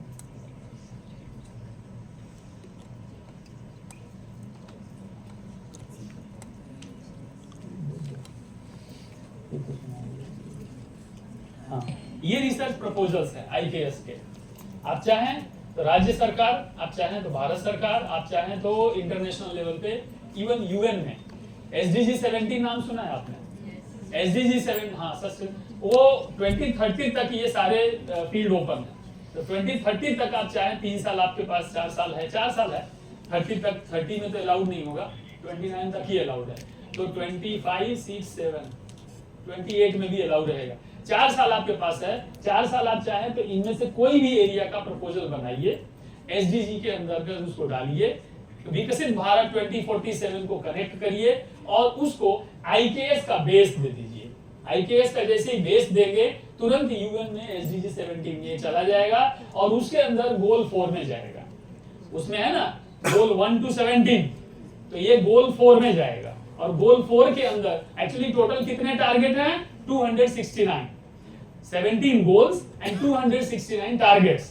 तो गोल 4 में जो टारगेट्स दिए हैं उनमें से कोई एक टारगेट को लीजिएगा, सारे टारगेट मत ले लेना, क्योंकि एक टारगेट अचीव करना 3 साल में नेक्स्ट टू मतलब बहुत ही डिफिकल्ट टास्क है। तो एक इसमें से एक लीजिए, गोल 4 में से एक टारगेट लीजिए और आप प्रपोजल बना दीजिए, तो लगभग 1.25 करोड़ 1.5 करोड़ का आपको ग्रांट मिल सकता है। हाँ ये है, तो हर एक 1.25 करोड़ का है, ठीक है, लगभग हर एक 1.25 करोड़ का। ये हमारा भारत था, महाभारत, जिसको हम अखंड भारत कहते हैं। इसके अंदर 25 विश्वविद्यालय थे। कब? जब मुगलों का भारत में अटैक हुआ उसके पहले भारत में 25 विश्वविद्यालय थे, और वो सारे विश्वविद्यालय के नाम आपके सामने लिखे हैं। आप इसको ढूंढेंगे आपको मिल जाएगा। अब इन विश्वविद्यालयों की महिमा क्या थी? अगर विश्वविद्यालय है, आप समझ सकते हो कि एक विश्वविद्यालय है तो उसमें बहुत सारे डिपार्टमेंट्स होंगे, बहुत सारे डिपार्टमेंट होंगे, बहुत सारे टीचर्स होंगे, बहुत सारे टीचर्स हैं तो बहुत सारे विद्यार्थी होंगे, बहुत सारे विद्यार्थी, और पूरी पृथ्वी पे केवल भारत में ही विश्वविद्यालय थे। तो पूरी पृथ्वी के लोग भारत में पढ़ने आते थे। चूंकि भारत में पढ़ने आते थे तो भारत के शिक्षकों के पास पूरी पृथ्वी का ज्ञान होता था। चूंकि पूरी पृथ्वी का ज्ञान चाहिए होता था, एक एक शिक्षक को बहुत सारी भाषाएं आती थी। हमारे महान चाणक्य हर विद्यार्थी का इंटरव्यू चाणक्य जी लेते थे। एडमिशन के पहले काउंसलिंग जिसको आप कहते हो, एडमिशन काउंसलिंग के टाइम पे चाणक्य गेट के पास बैठते थे, और हर विद्यार्थी चाहे चाइना से हो चाहे कहीं, हर विद्यार्थी का इंटरव्यू परीक्षा उसकी भाषा में चाणक्य लेते थे। आप सोचो चाणक्य के पास ज्ञान कितना रहा होगा। मैं 1-2 यूनिवर्सिटी बताता हूं खाली। जैसे नालंदा 2000 टीचर थे, हैं? ये मैं नहीं, ये उसका अभी पुरातत्व विभाग एएसआई ने ये दिया है। 2000 टीचर, 10,000 से ज्यादा विद्यार्थी, विचार करो 10,000 विद्यार्थी, ठीक है। फिर विक्रमशिला यूनिवर्सिटी मगध में थी। 6 colleges, 6 specialisations of the university. और स्पेशलाइजेशंस कैसे थे आप सोचो तो, संस्कृतम, लॉजिक, मेटाफिजिक्स, फिलोसॉफी, रिचुअलिज्म, बहुत सारी डिग्री अवार्ड होती थी, पंडित, महापंडित वगैरह वगैरह की डिग्री प्राप्त होती थी। So this was the culture. Library, जो ये बख्तियार खिलजी ने उसको टर्की की इन्वेडर था, उसने उसको जला दिया था। So that is what was there in Vikramshila university and Nalanda.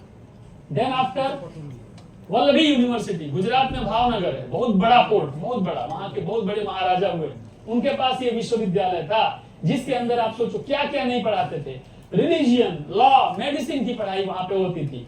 वहां पे बिजनेस पढ़ाते थे, इकोनॉमिक्स पढ़ाते थे, एग्रीकल्चर पढ़ाते थे, बुक कीपिंग पढ़ाते थे एंड शिपिंग पढ़ाते थे। इंफ्रास्ट्रक्चर की जानकारी बच्चों को दी जाती थी। That is what was there. Nagarjun Vidyapeetham, ये सारे विद्यापीठम है, सब नहीं लेंगे अभी। मैथमेटिक्स बाकी तो आप जानते ही है। जिस विश्वविद्यालय, ये भारत के सभी 25 महान विश्वविद्यालय, देखिए ये सारे विश्वविद्यालयों के नाम हैं, उनके अंदर क्या पढ़ाया जाता था ये उनकी गणना की गई है। ये उनका पुरातत्व विभाग ने खुदाई करके जो फोटोज वगैरह दिए हैं ये अवेलेबल है हमारे पास। भोपाल में एक विश्वविद्यालय था, उसका नाम था यूनिवर्सिटी ऑफ सभा मंडल, भोपाल में। और ये विश्वविद्यालय के अंदर आप देखिए 1919 में, अभी ये लेटेस्ट 100 साल पहले, कौन लिखता है? हयात कुदसी कहता है कि इट वाज बिल्ट बाई रानी सालमली, जो कि परमार जो राजा होते थे, परमार वंशीय क्षत्रिय वंशीय राजा होते थे, वो उनकी एक पत्नी थी सलमाली। और सलमाली ने 11वीं शताब्दी में, 11वीं शताब्दी अभी कौन सी चल रही है? 21वीं, यानी 1000 साल पहले, 1000 वर्ष के आसपास हुआ और ये विश्वविद्यालय उन्होंने बनवाया था। क्या पढ़ाते थे? पुराण, उपनिषद, वेद और नीचे बाकी बहुत सारी चीजें लिखी हुई हैं। ये कहां पे? भोपाल में था। यानी ये भारत की ये विश्वविद्यालयों की गणना आप सोचो, इसी ऐसे थोड़ा विश्व गुरु थे भाई, इतने शिक्षक रहे होंगे, इतने ज्ञान वाले लोग थे, लेकिन आज हम कहते हैं कि हमारे पास कुछ नहीं। It is not so. ये अलग अलग फोटोज हैं उनकी, ये कहाँ कौन सा विश्वविद्यालय उसकी फोटो भारत सरकार ने रिलीज किया है। ये उनके अभी भी ये स्ट्रक्चर्स अवेलेबल है, आज भी है, आप जाओ तो देख सकते हो। ये फोटोज अभी के हैं, ये देखिए। आप सोचो तो इनकी कला तो देखो, कैसा आर्किटेक्चर था। आज हम ऐसी बिल्डिंग नहीं बना पाते हैं, है ना। आज हम बिल्डिंग बनाने जाए, सिविल वालों से आप बात करिए तो बोलेंगे कि सर ये तो बड़ा मुश्किल काम है। अब ये बताओ, ईंट नहीं थी तो ईंट का यूनिवर्सिटी कैसे बनाया? तुम बोलते हो कि ईंट हमने दिया है ना। 1890 में क्लेम करता है सिविल इंजीनियर इवन कि हमने ईंट का आविष्कार किया है। और ये तुम आप देख लो, ये कितने हजार साल पहले ईंट की दीवारें खड़ी हैं, ईंट की यूनिवर्सिटी तैयार है, और तुम बोलते हो ईंट का इन्वेंशन तुमने किया है। इसको भारतीय परंपरा कहते हैं, ठीक है। ये यूनिवर्सिटी भारत की है। ये देखिए, जमीन के नीचे ईंट का काम हुआ है। ये देखिए, ये सभी विश्वविद्यालय है, ये विश्वविद्यालय अभी भी ये सब खड़े हैं। एक दो हमने वेबसाइट से लिया है, बाकी सरकार की साइट से लिया है।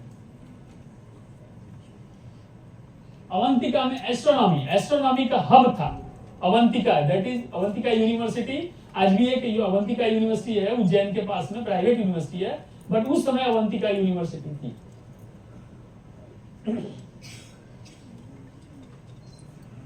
ये देखिए, 16 डिपार्टमेंट एक यूनिवर्सिटी के, 16 डिपार्टमेंट।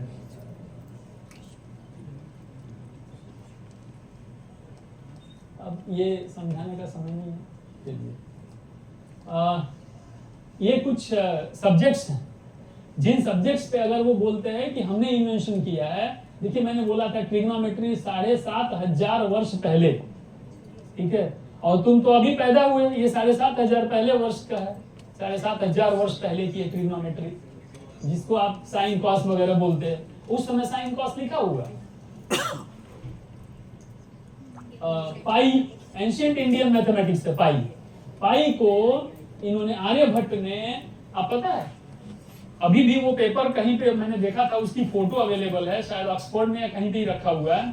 वो पेपर जिसमें पाई की वैल्यू उन्होंने हाथ से लिखा है, वो ऐसे ऐसे करके, ऐसे जब जाते हैं ना ऐसे करके, तो 14 कदम आप चलोगे, 14 कदम, जैसे मैं चल रहा हूं ना, तो 1 2 3, पाई की वैल्यू 3.14 के बाद इतना चलोगे ना, इतने पॉइंट तक का, अरे हमको पाई की वैल्यू हमारे भारतीय ज्ञान परंपरा ने दिया है।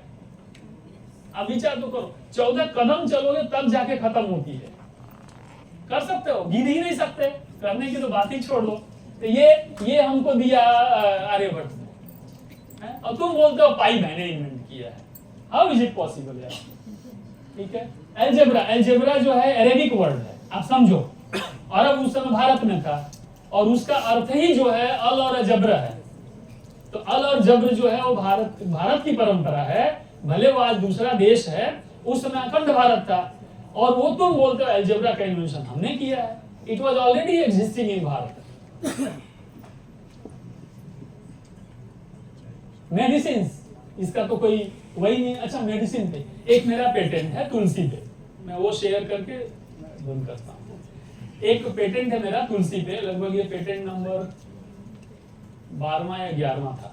तो हमने क्या किया, तुलसी प्लांट्स आप जानते हो सब लोग, आप सोचो भारत की परंपरा सोचो, ठीक है। ये मेरे इस रिसर्च से आपको बोल के बंद करता हूं। हुआ ऐसा कि मेरे दादी जी की तबीयत खराब थी, और दादाजी ने बोला कि तुलसी के प्लांट्स घर में वैसे आंगन में होते, तो वो बोले कि एक काम में तबीयत नहीं ठीक है, वहां पे उनको लेटा दो, क्योंकि वो अंतिम क्षण में कुछ ऐसा, हम तो ध्यान नहीं था, तो हम लोग ले गए उनको, वहां लेटा दिए। कुछ समय के बाद वो नहीं रही। बाद में हमको ध्यान आया कि ऐसा क्यों हुआ, बहुत सारी चीजें निकली। और चूंकि मैं इलेक्ट्रॉनिक्स टेलीकम्युनिकेशन का हूं, तो मुझे आरएफ वगैरह, आरएफ सिग्नल्स और वायरलेस सिस्टम में इंटरेस्ट है। तो मैंने सोचा कि कुछ सीखते हैं, तो हमने धीमे धीमे तुलसी को हाथ में लिया। करते करते करते करते हमने एक एक्सपेरिमेंट किया, लेबोरेटरी में एक्सपेरिमेंट किया। एक्सपेरिमेंट करने के बाद हमने अलग अलग प्लांट्स रखे, उनके ऊपर आरएफ सिग्नल्स डाले, हर एक प्रकार के डालने के बाद उनका अमुक समय के बाद में हमने उसको ऑब्जर्व किया, सारा इंस्ट्रूमेंटेशन लेबोरेटरी सेटअप करके उसका स्पेक्ट्रम वगैरह निकाल के, लॉस वगैरह निकाल के, उसका डाइलेक्ट्रिक कांस्टेंट वगैरह फाइंड आउट किया, सब करके इन प्लांट्स के बारे में स्टडी किया। सिमिलर स्टडी हमने इनके ऊपर किया जिसको हमने नहीं एक्सपोज किया था wireless signals and mobile signals के माध्यम से।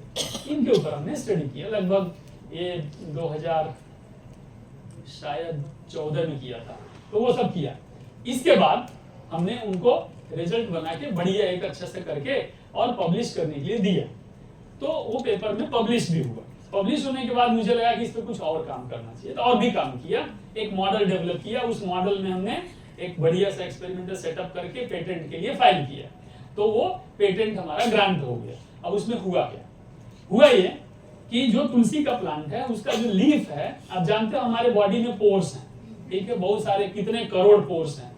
तो अगर ये पोर का जो साइज है और हमारे सिग्नल की जो वेवलेंथ है, अगर वो मैच हो जाती है तो वो एनर्जी आपके पोर में घुस जाएगी, और जैसे ही वो अंदर घुस जाएगी तो चूंकि लिक्विड पार्ट ज्यादा है तो उसमें एब्जॉर्ब हो जाएगी। एब्जॉर्ब हो जाती है, इसलिए क्या होता है, आपका जो स्किन है वो हीट अप होने लगेगा। इसीलिए शहरी दुनिया से छोटे छोटे जो बर्ड्स हैं वो भाग के जंगल में चले गए। क्यों? क्योंकि उनका जो बॉडी है उसका जो साइज है वेवलेंथ के कंपैरिजन में लैम्डा, उसका जो लैम्डा है उसकी साइज और बर्ड की साइज, छोटे वाले बर्ड की जो साइज है वो मैच हो जाती है। मैच होने के कारण उनको मैक्सिमम हीट एब्जॉर्ब होती है बॉडी में, और चूंकि मैक्सिमम हीट एब्जॉर्ब होता है तो उस छोटे बर्ड को ऐसा लगता है कि आई एम बीइंग कुक्ड, तो उसको लगता है इतनी गर्मी लगने लगती है, इसीलिए वो उन एरियाज को छोड़ के जंगल में भाग जाते हैं जहां पे सिग्नल कम होता है। Same happens with the Tulsi plant, brinjal plant, हमने बहुत सारे प्लांट्स पे किया। तुलसी पेटेंट हुआ, बाकी नहीं हुआ। तो तुलसी में क्या देखा कि वहां जो सिग्नल्स आ रहे हैं, रेडियो सिग्नल्स को वो एब्जॉर्ब करता है। इतना हाई लेवल का एब्जॉर्प्शन है, मैं नहीं बोलूंगा, इतना हाई लेवल का एब्जॉर्प्शन है कि आपके घर के अंदर वो रेडिएशंस को नहीं आने देता है। और इसीलिए हमारे घर में परंपरा थी कि घर के चारों ओर तुलसी के प्लांट्स लगाओ। एक ये हमने टेक्निकल पॉइंट ऑफ व्यू से देखा है, बाकी बहुत सारे एस्पेक्ट्स हैं, जैसे कीड़े मकोड़े नहीं आएंगे तो और भी चीजें हैं, लेकिन ये मैंने पेटेंट किया हुआ है, इसलिए मुझे पता है कि इसके अंदर technically how can we justify why tulsi is so important for Indian houses. I mean हम लोग क्यों यूज करते थे इतना सारा, इसीलिए तुलसी का महत्व हमारे जीवन इतना सारा है, साइंटिफिक एस्पेक्ट है। ठीक है, अच्छा, मेटलर्जी में आप जानते हो दिल्ली में ये पिलर है, आज तक कोरोड नहीं हुआ है। ठीक है, कितने सौ वर्ष हो गए। पंचकोश का ये मैंने 180 प्रिंसिपल्स के लिए लेक्चर लिया था, गुजरात के 180 स्कूल के प्रिंसिपल्स के लिए, जिसमें उनका सिलेबस था पंचकोश। पंचकोश यानी हमारे शरीर के अंदर कितने प्रकार के शरीर होते हैं और उसका भारतीय ज्ञान परंपरा में क्या महत्व है, और वो बच्चों को कैसे सिखाना है और बच्चों को डे टू डे एक्टिविटी में कैसे लाना है, तो ये मैंने लेक्चर लिया था। तो उसका एक अंश है जो आपको बताना आवश्यक है। ये पंचकोश है, इसके अंदर आप देखेंगे कि ये नाड़ी का सिस्टम है जिसके अंदर चक्र होते हैं, और ये हर एक नाड़ी का अलग अलग उनका प्रकार होता है, और इसीलिए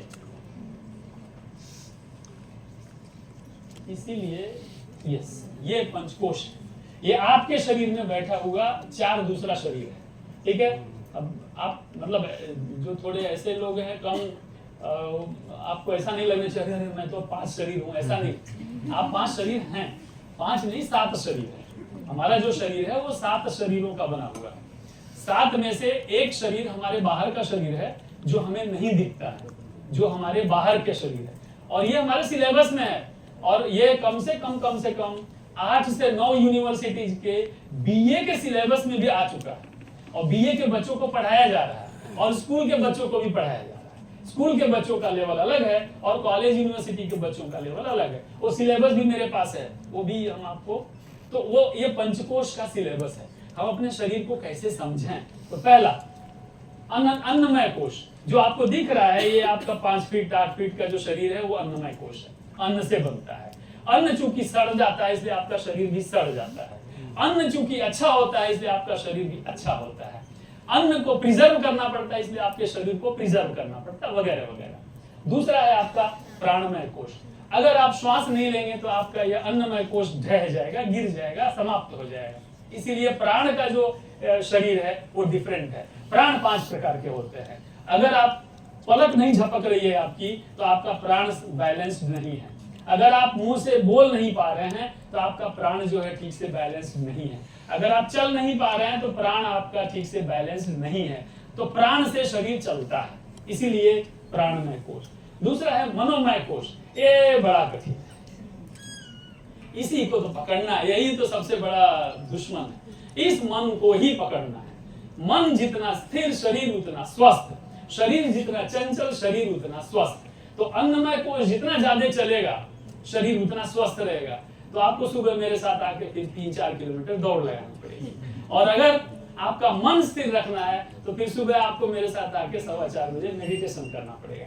तो ये आपको मनोमय कोश, प्राणमय कोश और अन्नमय कोश, ये 3 ऐसे कोश हैं, ऐसे शरीर हैं जो हमें हमारे लाइफ में दिखते हैं, उनको अनुभव में हम ला पाते हैं, अनुभव उनका है। लेकिन इसके बाद का जो कोश है विज्ञानमय कोश, जिसको हम नहीं जानते, हम समझ ही नहीं पाते हैं, क्योंकि हम वहां पहुंचे ही नहीं है। मन के परे तो जाओ। श्रीमद् भगवद गीता में अर्जुन कृष्ण को कहते हैं, हे भगवान, 11वें अध्याय में विश्व रूप दर्शन होता है और वहां पे अर्जुन भगवान कृष्ण को कहते हैं हाथ जोड़ के ऐसे, हे नाथ, शब्द का उपयोग सुनिएगा, हे नाथ, नाथ यानी नाथने वाला, अर्थात आप मुझे नाथ लो, अर्थात आप मुझे मेरे ऊपर कंट्रोल करो, नहीं तो मैं बिगड़ जाऊंगा, मैं भटक जाऊंगा। हे नाथ, हे नाथ, आपको देख करके, किसको देख के? विश्व रूप को देख करके मेरा मन कांप रहा है, डर रहा है। लेकिन ध्यान से सुनिएगा, मेरा मन कांप रहा है, डर रहा है, लेकिन मैं हर्षित हो रहा हूं। बड़ा पेचीदा प्रश्न है ना। मेरा मन कांप रहा है, डर रहा है, व्यथित हो रहा है, लेकिन मैं हर्षित हो रहा हूं, यानी मैं खुश हो रहा हूं, मैं प्रसन्न हो रहा हूं। इसका मतलब मन और मैं एक नहीं है। अर्जुन कह रहे हैं कि मेरा मन दुखी हो रहा है लेकिन मैं खुश हो रहा हूं। इसका मतलब यह हुआ, अर्जुन जैसा ज्ञानी व्यक्ति, अर्जुन जैसा सिद्ध व्यक्ति, अर्जुन जैसा महान व्यक्ति अगर कह रहा है कि मैं और मेरा मन दोनों एक नहीं है, तो हम में से बैठा हुआ कोई नहीं कह सकता है कि मैं और मेरा मन एक है। तो वो मैं है कहां पे? तो वो मैं जो है ना वो 5वां है, और उसको कहते हैं यस। अब वहां पहुंचने के लिए किसको पहले गिराना पड़ेगा? मन को, क्योंकि मन ही आपके बाहर वाले को अंदर नहीं आने देता और अंदर वाले को बाहर, वो बीच वाला है, वो बीच वाला है। जैसे आकाश से क्या उत्पन्न होता है? वायु, वायु से क्या उत्पन्न होता है? अग्नि, अग्नि से क्या उत्पन्न होता है? जल, और जल से क्या उत्पन्न होता है? पृथ्वी। ध्यान से सुनिएगा, सबसे पहले आकाश। आपके शरीर में सबसे ज्यादा क्या है? आकाश। जहां देखो वहां इंजेक्शन चुभा सकते हो, खाली जगह पड़ी है। आकाश, उससे थोड़ा अंदर, तो आकाश से क्या उत्पन्न हुआ? वायु। तो आपके अंदर वायु तत्व की प्रधानता है, वायु बहुत है, ठीक है, अनेक प्रकार की वायु है। उसके बाद अग्नि। इसीलिए वैदिक संस्कार में, भारतीय ज्ञान परंपरा में अग्नि की पूजा होती है। इसीलिए अग्नि, क्योंकि अग्नि क्या करेगा? जल को भी बुझा सकता है। अग्नि जो है ना बहुत ही जबरदस्त है। तो अग्नि तत्व की प्रधानता है। ऋग्वेद से लेके, यजुर्वेद से लेके, सामवेद से लेके अथर्ववेद तक अग्नि की पूजा होती है। अग्नि आपका जीवन है, अग्नि आपका शरीर है। अग्नि से ही अग्नि तत्व जब प्रज्वलित होता है तब आपको विज्ञानमय कोश से आनंदमय कोश तक आप प्रवेश कर पाते हैं। और जब अग्नि हमारे पूरे जीवन में हर जगह है, शादी करेंगे तो अग्नि, पूजा करेंगे तो अग्नि, अभी आपने दीप प्रज्वलित किया, जहां भी होगा अग्नि अग्नि अग्नि अग्नि की प्रज्वलता रहती है। तो अग्नि, और उसके बाद जल, और उसके बाद जल के बाद पृथ्वी तत्व आता है। इसीलिए जब आप भोग लगाते हैं तो भोग लगाने में एक तत्व होता है। आप भोग लगाते हैं तो चावल भगवान नहीं खाते, आप जो भोग लगाते हैं तो एक ही तत्व उसमें जो होता है वो भगवान लेते हैं, या तो वायु तत्व लेते हैं या तो अग्नि तत्व लेते हैं। वायु तत्व से वो भोजन ग्रहण करते हैं, तो वो उनके शरीर में कहाँ जाता है, लास्ट तक पहुंच जाता है। और इसलिए अन्नमय कोश के कारण, क्योंकि वो अन्नमय कोश वो एक्टिवेटेड नहीं है, तो भोजन चावल कम नहीं हो जाएगा, लड्डू कम नहीं हो जाएगा, लेकिन वायु तत्व और अग्नि तत्व के माध्यम से वो आनंदमय कोश तक ये आपका जो भोग लगाया है वो पहुंच जाता है। और चूंकि वो अगर अन्नमय कोश तक रह गया ऊपर तो झूठा कहलाएगा, लेकिन अगर आनंदमय कोश तक गया तो प्रसाद कहलाता है। And this is what is भारतीय ज्ञान परंपरा। ठीक है, तो ये इसको यही छोड़ देता हूं।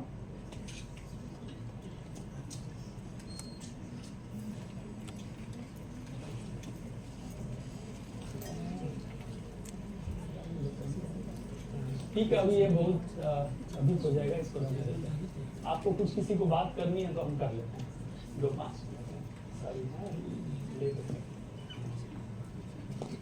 जी। आप लोग अपने अपने मंतव्य दे सकते हैं इस भाव के साथ कि हम सब मिलकर भारतीय ज्ञान परंपरा को हम इंप्लीमेंट करेंगे, एग्जीक्यूट करेंगे। Implementation is most important and it is highly difficult. ठीक है, not only difficult, sometimes it is impossible also. इसलिए हमको ये इंप्लीमेंट करना है। Thank you, sir, for sharing your valuable insights with us today and enriching us with an enlightening session. To honor your presence and express our gratitude, I now request Professor Niba Desai ma'am to present a memento to our distinguished chief guest, requesting sir to come on the stage.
As all good things must come to an end, it's now time to conclude today's event.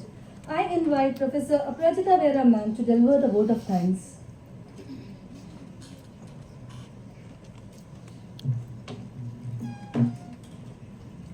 Respected Dr. Vedyasi Dwivedi sir, respected head of the departments, respected deans, respected faculty members, respected staff members, and my dear students.